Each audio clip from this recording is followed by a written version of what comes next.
चलिए अब हम लोग आते हैं इसमें चेक करेंगे, ठीक है।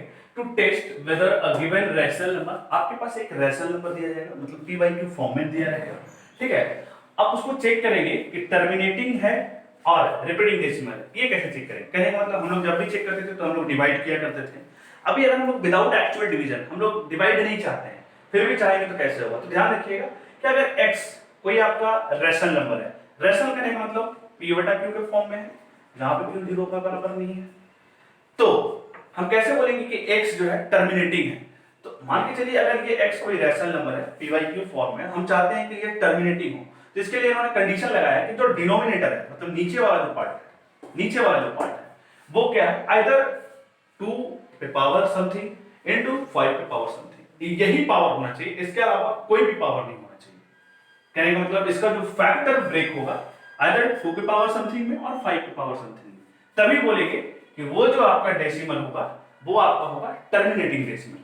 अगर इन दोनों के साथ साथ कुछ एक्स्ट्रा अलग आता है या ये दोनों नहीं आता है, दोनों कंडीशन, इन दोनों के साथ साथ कुछ एक्स्ट्रा अलग आ जाता है या इन दोनों के साथ साथ कुछ एक्स्ट्रा अलग आता है या फिर सिर्फ और सिर्फ ये दोनों में से यही दोनों नहीं आता है, तब वो नॉन टर्मिनेटिंग होगा, ठीक है।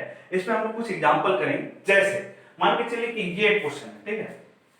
तो हम क्या देख रहे हैं, बोला जाए कि ये आपका टर्मिनेटिंग है या नॉन टर्मिनेटिंग है, तो हम क्या करेंगे, ठीक है, हम इसको डिवाइड करके चेक करेंगे, निकालेंगे, ठीक है, डेसिमल फॉर्म में कि वो नॉन टर्मिनेटिंग नॉन रिपीटिंग क्या है, ठीक है। लेकिन यहाँ तो हमें विदाउट एक्चुअल डिवीजन देखना है, तो हम डिनोमिनेटर पार्ट में देखेंगे। अगर डिनोमिनेटर पार्ट यहाँ पर फैक्टर किया हुआ है तो वेल एंड गुड, अगर नहीं किया हुआ है तो हम करेंगे। तो यहाँ देखेंगे किया हुआ है जो 2 और 5 के फॉर्मेट में, ठीक है। इसका मतलब ये फॉर्मेट को फॉलो कर रहा है, 2 पे पावर समथिंग इनटू 5 पे पावर समथिंग। इसका मतलब हम बोलेंगे कि इट इज टर्मिनेटिंग डेसिमल, ठीक है, ये टर्मिनेट करेगा। लेकिन अब मैं ये बोलूं कि ये कितने डेसिमल के बाद टर्मिनेट करेगा, डेसिमल के आफ्टर कितने डिजिट के बाद ये आपका टर्मिनेट करेगा, तो जो पावर में बड़ा हो मैक्सिमम 3, तो हम बोलेंगे 3 डिजिट के बाद ये आपका टर्मिनेट कर जाएगा। यहां आते हैं, इसको कैसे फाइंड करेंगे, तो इसको फाइंड करने के लिए हमने इसको फैक्टर किया, इसको फैक्टर करेंगे तो ये होगा, फिर और तोड़ दो, 25 को लिखेंगे 5 का स्क्वायर, ठीक है, और इसको भी लिखेंगे 5 का स्क्वायर। हम क्या देख रहे हैं, यहां पर भी 5 है, आप चाहो तो इसको और ब्रेक कर दो, ठीक है, तो 5 पे पावर 4। आप बोलेंगे सर 2 तो है नहीं, है 2 पे पावर 0 तो है ना, ये हिडन है, लेकिन इसके अलावा कुछ नहीं होना चाहिए, तो ये भी आपका टर्मिनेटिंग डेसिमल है। हम बोलेंगे टर्मिनेटिंग डेसिमल, ठीक है, ध्यान रहे 2 पे पावर m 5 पे पावर n, यही फॉर्मेट होना चाहिए। ये सिंगल में है, मीनिंग वही है, क्योंकि जो नहीं रहेगा उसको पावर 0 लगा के उसको ला सकते हैं, ठीक है। अब इस पे आते हैं, यहां पर क्या देख रहे हैं कि 121 नीचे 2 है, 2 तो है, ठीक है, तो भी चल रहा है, लेकिन इसके साथ साथ 3 और 7 का भी है, ठीक है। हम क्या देख रहे हैं, यहां पर 3 और 7 का भी है, इसकी वजह से ये टर्मिनेटिंग नहीं हुआ, तो इसलिए लिखेंगे ये नॉन टर्मिनेटिंग, ठीक है। ध्यान देंगे हमेशा डिनोमिनेटर पार्ट को चेक करेंगे, डिनोमिनेटर पार्ट आइदर 2 या 5 के फैक्टर में होना चाहिए, दोनों में से कोई एक भी रहेगा तो चल जाएगा, दोनों रहेगा तो भी चलेगा, लेकिन इन दोनों के साथ साथ भी अगर कोई दूसरा रहा तो नहीं चलेगा, या सिर्फ कोई दूसरा रहा तो भी नहीं चलेगा, वो फिर नॉन टर्मिनेटिंग के कैटेगरी में चला जाएगा, ठीक है। आई होप ये चीज आपको क्लियर हो गया होगा, ठीक है, आप इसको नोट कर लीजिए, ठीक है। और ये चीज ध्यान रहे, ठीक है, यहां जो भी पावर है लिखा हुआ है नॉन निगेटिव, निगेटिव नहीं होना चाहिए डिनोमिनेटर में पावर, ऐसा नहीं कि 2 पे पावर -3 रहे तो आप समझिएगा कि सर तो बोले 2 और 5 है तो यहां लगा देंगे। नॉन निगेटिव इंटीजर्स मतलब वो वैल्यू आपका पॉजिटिव में होना चाहिए, ठीक है। आई होप ये चीज क्लियर हो गया। अब हम लोग आते हैं थोड़ा सा इस पे कंपोजिट का फंक्शन में, ठीक है, फंडामेंटल अरिथमेटिक थ्योरम पे, ठीक है, आप इसको नोट कर लीजिए। चलिए हम लोग अब क्लास 10th के फर्स्ट चैप्टर रियल नंबर का जो थ्योरेटिकल पार्ट है उसमें एक कॉन्सेप्ट बचा हुआ था, फंडामेंटल थ्योरम ऑफ अरिथमेटिक क्या है, ठीक है, समझिए कम क्या है इसको समझिए, ठीक है। आई होप इसके बाद थ्योरेटिकल पोर्शन का सारा कॉन्सेप्ट ओवर हो जाएगा, ठीक है। इसके बाद हम लोग क्या करेंगे, एक सेशन हम लोग प्रॉब्लम पे लेंगे, ठीक है, लैंग्वेज वाले प्रॉब्लम पे, ठीक है। उसमें देखेंगे कैसे कैसे प्रॉब्लम्स आते हैं लैंग्वेज में, ठीक है। आई होप ये आपका थ्योरी का लास्ट पोर्शन है। समझिएगा क्या बोला जा रहा है, every composite number can be uniquely expressed as the product of primes. कहने का मतलब आप कोई भी कंपोजिट नंबर लीजिए, तो पहले कंपोजिट नंबर क्या होता है ये समझिए।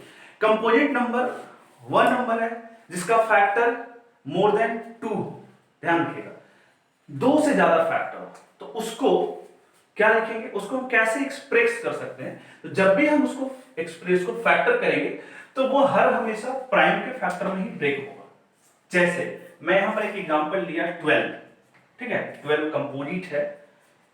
कैसे, तो यहां देखिएगा 2 3 ये अलग अलग फैक्टर है, लेकिन जब भी हम इसको फैक्टर कर रहे हैं तो हर हमेशा प्राइम के फॉर्म में आ रहा है। ये एक 2 जो कि प्राइम नंबर है, ये एक 3 जो कि प्राइम नंबर है। मैंने 69 को लिया, 69 में क्या देखा, 3 और 23, यहां भी 3 अपने आप में एक प्राइम है, 23 भी अपने आप में प्राइम है। तो वही चीज ये बोल रहा है, थ्योरी स्टेटमेंट यही कह रहा है कि कोई भी आप कंपोजिट नंबर आप लेते हैं, उसको जब आप ब्रेक करते हैं यूनिकली एक्सप्रेस, मतलब आप यूनिकली आप किस तरह से एक्सप्रेस करते हैं, सिर्फ प्राइम में, ठीक है।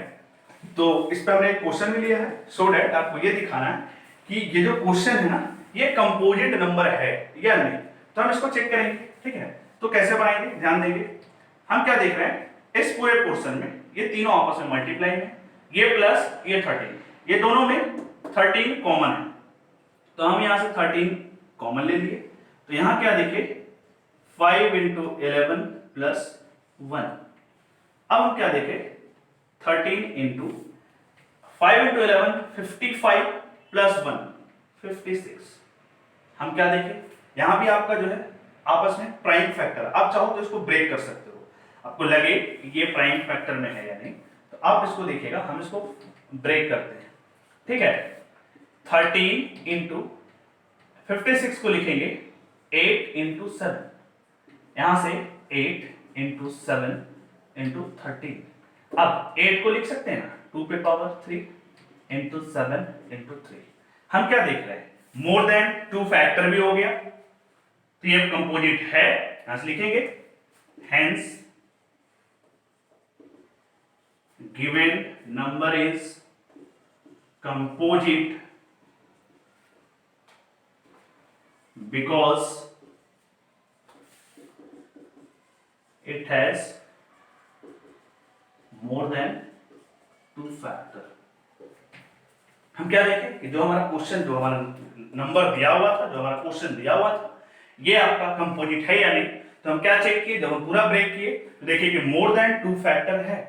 इट मींस हम क्या देखें कि ये जो नंबर है मोर देन 2 फैक्टर है, इसीलिए ये कंपोजिट है। और अब हम ये चेक करेंगे according to this composite number, fundamental theorem arithmetic इस पे अप्लाई होता है नहीं।